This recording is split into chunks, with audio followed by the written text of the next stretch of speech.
Dad passed away on a quiet Thursday morning. Sudden, unexpected, no warning at all.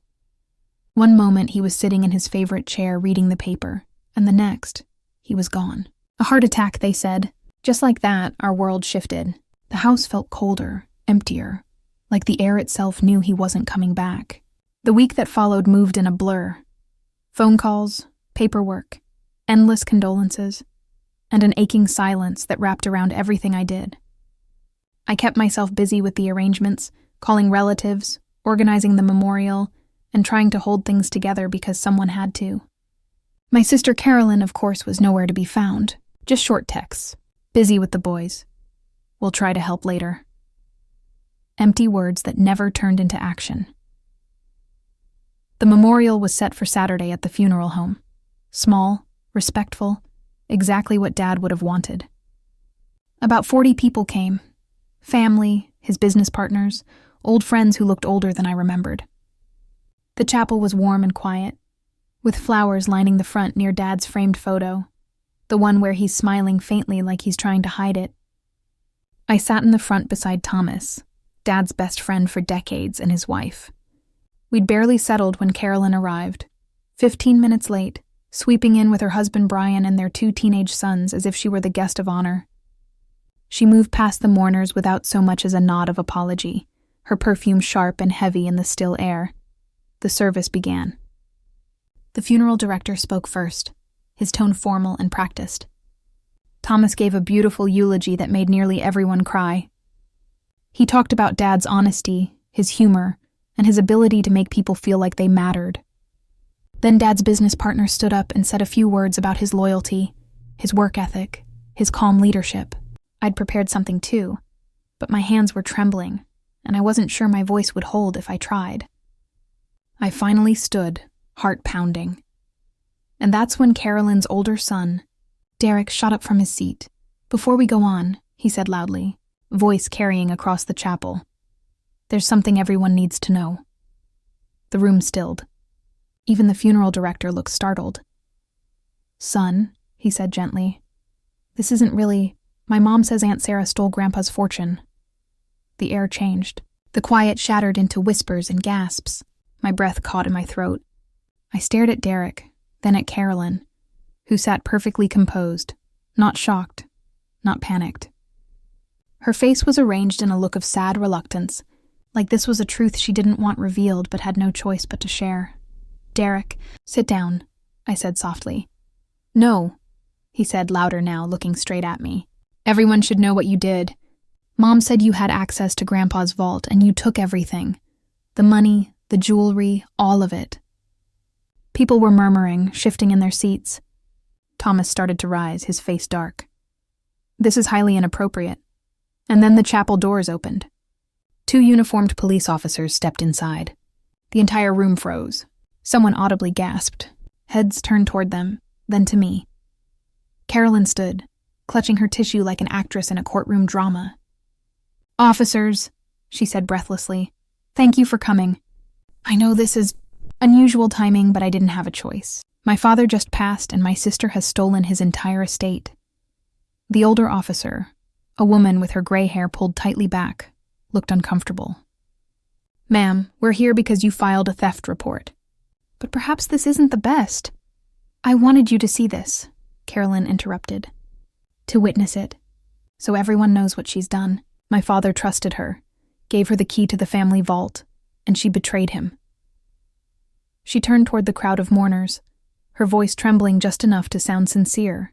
2 weeks ago, my father told me he was updating his will. He wanted everything to be fair between us. Then suddenly he dies, and the vault is empty.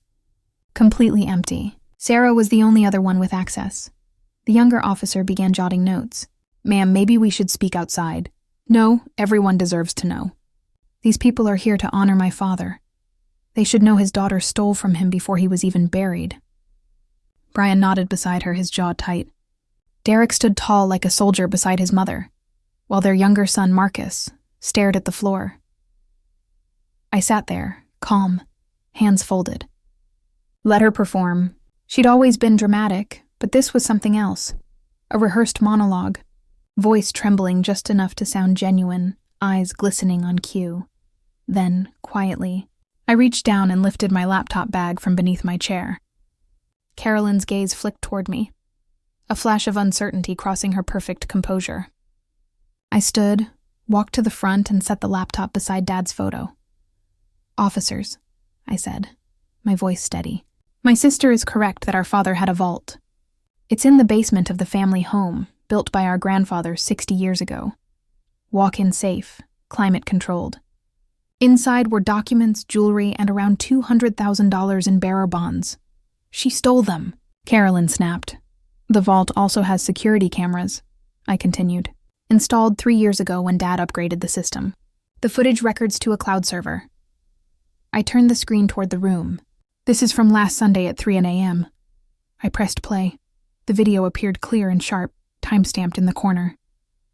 The vault door opened, and there she was, Carolyn, wearing jeans and a dark sweatshirt, glancing around before pulling boxes from the shelves. She opened drawers, stuffed jewelry cases and documents into a bag, then located the leather portfolio containing the bearer bonds and tucked it under her arm. She made multiple trips, carrying boxes out and returning for more. The time jumped, 3:31, 3:45, 4:02. At 4:15 a.m., the vault was empty. She flipped off the light and shut the door. The silence in the chapel was suffocating. "This was recorded 6 days ago," I said evenly, 2 days after our father passed. "While I was at the funeral home arranging this service, my sister was at his house, emptying the vault." The older officer stepped closer. "That footage came from the vault security system?" "Yes. Would you like me to send you the file?" "It includes full metadata from the server, timestamps, motion logs, all verifiable." Carolyn had gone white. "That's fake." "Sarah doctored it." "The security company can confirm authenticity," I replied. "It's stored on their servers, unaltered. I only accessed it yesterday after finding the vault empty." Thomas lifted his phone. "I can vouch for that system. I helped Alan install it 3 years ago. Same company that handles my firm's surveillance. Their footage can't be edited once uploaded." The older officer looked back at Carolyn. "Ma'am, is that you in the video?" "No, she faked it. She's framing me." The younger officer scribbled something down. "If we contact the company, what will they tell us?" "Silence, Carolyn," I said quietly. "They'll verify the footage. The motion logs, every second of that night." Her voice cracked. "You don't understand. Dad was going to change his will. He was giving you everything. It wasn't fair. I took care of him for years while you lived your life. I deserve that money." Thomas stood, fury in his eyes. "So you broke in and stole it? While your father's body was barely cold?" "I earned it," she shouted, shaking now. "All those visits, errands, years of being the good daughter while she did nothing. I earned that money." "You earned it," I said softly, "by stealing it at 3 a.m. while I was choosing flowers for Dad's memorial." The older officer stepped forward. "Ma'am, I'm going to have to ask you to come with us.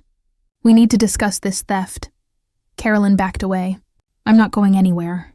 This is my father's funeral, and she's turning it into a spectacle." The officer's tone hardened. "You called us here, ma'am. You made this a legal matter. Now we have to act." Carolyn's eyes darted wildly around the room, to Brian, who sat frozen, to Derek, whose confidence had vanished, to the mourners who watched her in horrified silence. Then her gaze landed on me. "This is your fault," she hissed, trembling. "You've always been his favorite. You've always gotten everything. I just wanted what was fair. By stealing it and then calling the police to my father's memorial to accuse me of your crime, I had to. You would have noticed the vault was empty eventually. I had to get ahead of it to make everyone believe you did it first. So you used your son at Dad's memorial service. You had Derek stand up and announce I was a thief in front of everyone here to mourn our father.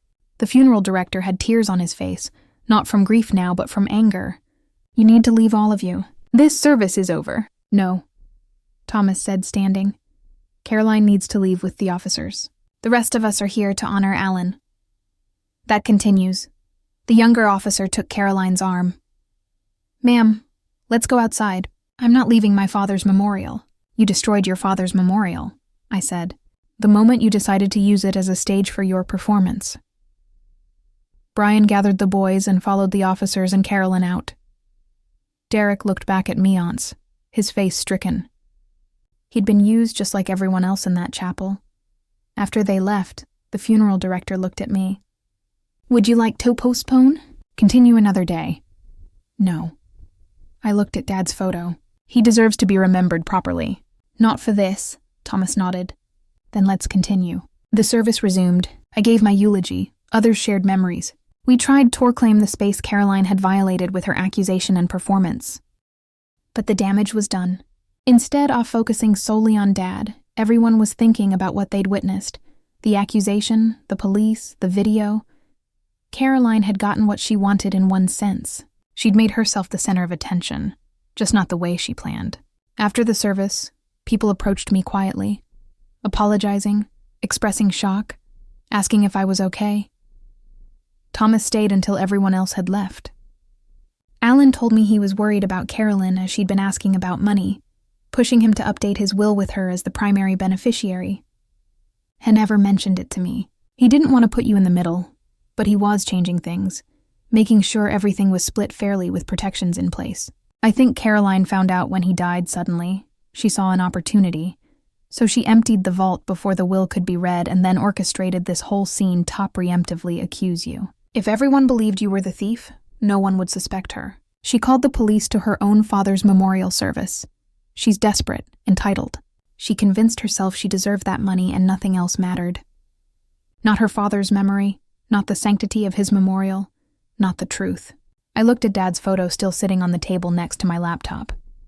He would have been devastated. He loved both his daughters, but he knew Caroline had problems. That's why he installed those cameras, why he updated his security. He was protecting himself and his estate from her. We stood in silence for a moment. "What happens now?" Thomas asked. "The police will investigate. The security company will provide the original footage. Caroline will probably be charged with theft, maybe fraud for making false accusations. The beer bonds alone are $200,000. That's felony territory." "I know." "And the rest?" "The documents. The jewelry at her house, probably. The police will search once they have a warrant." Thomas put his hand on my shoulder. "I'm sorry, Sarah. Sorry you had to deal with this today of all days. Sorry your sister is who she is. Me too." I closed my laptop and packed it away. The video that had exposed Caroline's theft and lies, saved to the cloud by the security cameras Dad had installed because he knew this might happen. He'd known maybe not these specifics, but the possibility. Had prepared, protected his assets, made sure there would be evidence if Carolyn treated anything. And she had at his memorial service, using her son as a weapon, calling the police to witness her false accusation, performing her carefully rehearsed outrage, all of it captured on video from 6 days earlier. Time-stamped, authenticated, irrefutable. I walked out of the funeral home into the gray afternoon. 2 police cars were still in the parking lot. Through the window of one, I could see Caroline talking rapidly, gesturing, still trying to control the narrative. But the narrative was settled. The vault footage told the truth. She'd stolen Dad's fortune at 3:00 in the morning while Ip planned his funeral. She'd orchestrated a scene at his memorial to accuse me of her crime, and she'd failed. I drove to Dad's house, the one Caroline had broken into last Sunday. Let myself in with Mikey, walked down to the basement and stood in front of the vault. The empty shelves stared back at me. Everything gone. 60 years of family history, documents, treasures taken by my sister, who felt entitled to it all. I looked up at the security camera in the corner. The little red light blinked steadily, recording.